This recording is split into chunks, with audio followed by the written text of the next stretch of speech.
The gentleman that I will be introducing is not a stranger to the Charlottesville area. I met him, golly, a couple of years ago. We were in a class together, and the poem that he wrote, I believe it won a prize, and I think he owes me a drink from that still. Yes. Anyway, I have the honor and pleasure to introduce Les Bard.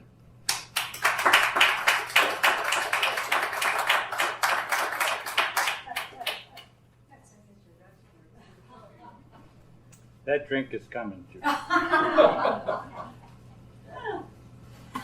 So it is something of a homecoming for me. Not so long ago, I retired from teaching 12 years at Monticello, the last 12 years, and before that, other schools in Albemarle County. So it's a great experience to be here. I thank Writer House for having us.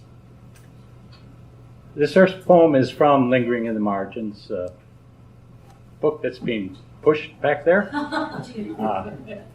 And you can hold your applause till I finish. That's all right. You don't have to applause between poems. Little Sorrel.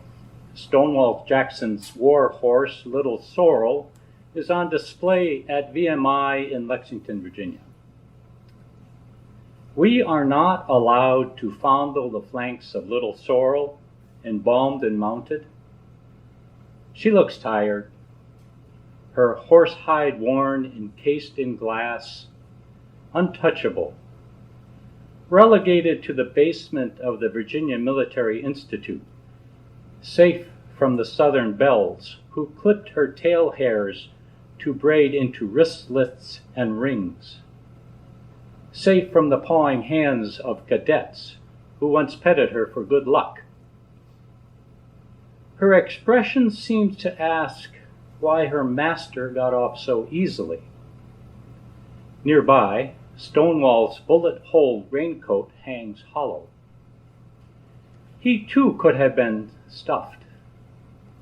His hide could have served just as well to carry the lost cause. Poor Little Sorrel, captured, recaptured, captured again, then returned to the losers' circuit of veteran reunions, shouldering the false fog of memory, left with nothing, an empty carcass, still a slave to her vacant master.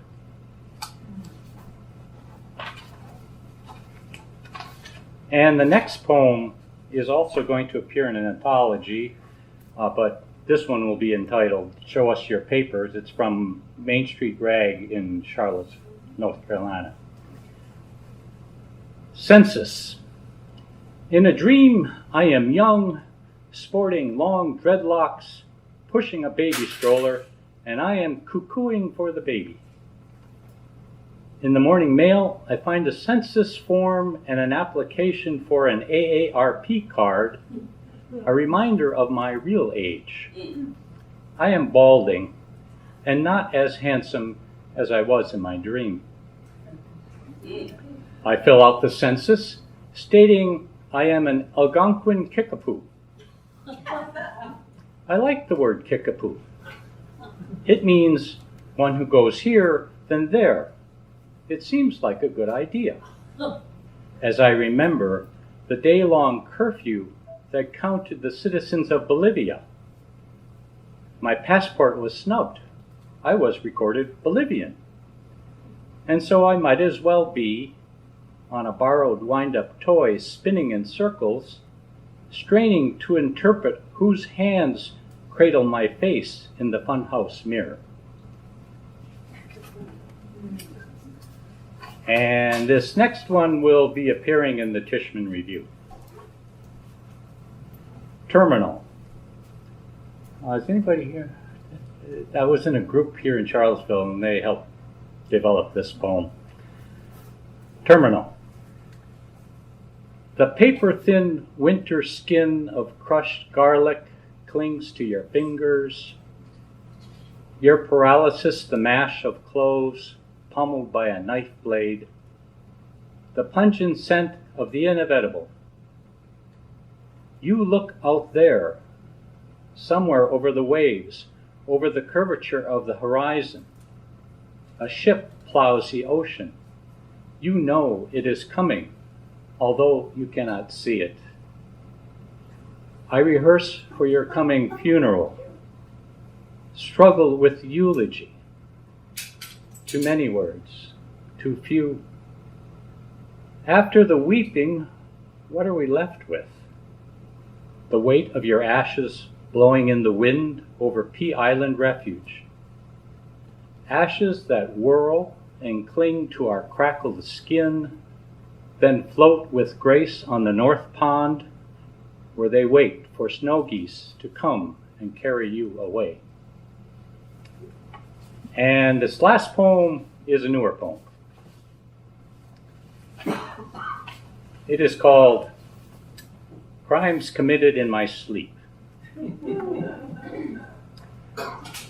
I dream we are in a tavern and every kind of gun imaginable hangs from the ceiling.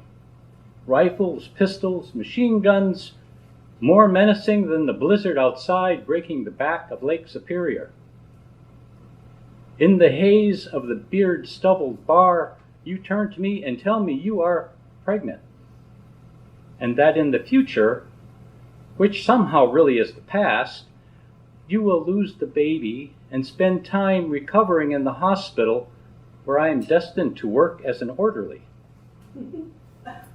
For some reason, the hanging guns all turn and point accusingly at me.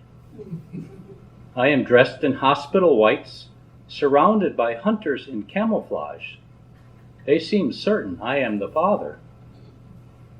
I order a brandy and coke, a crime in itself, and I am beginning to feel guilty, even though this is all happening while I sleep. I am sorry. I am so sorry. I am sorry you lost your son. Or is it our son? I am sorry we are in this bar surrounded by guns. I am sorry I ordered a brandy and coke. I toss and turn like an indicted politician. A cathartic snore rouses me from sleep. It was only a dream.